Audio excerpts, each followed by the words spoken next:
can't receive Telegram notification on Android on lock screen or home screen? In this tutorial, we'll walk you through a few advanced processes and fix this annoying problem and get the Telegram notification back in action.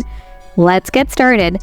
Before we go, all you need to do is swipe down from the top to open Control Center, swipe to the right, turn off DND, Do Not Disturb, and turn off Battery Saver.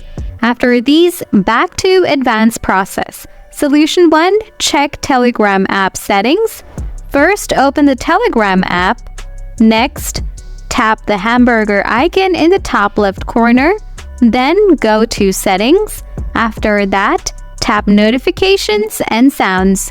Now ensure that notifications are enabled for messages, groups, and channels. Solution 2. Check Telegram notification from Phone Settings app.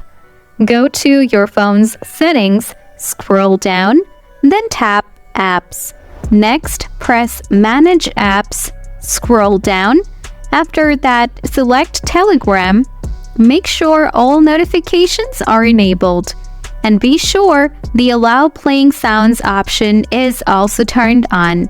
Alright guys, hope you found this video helpful to solve the Telegram notification not working issue on your Android phone. If so, please hit the like button and subscribe to our channel for more useful content like this. So, thanks for joining me today and see you guys next time.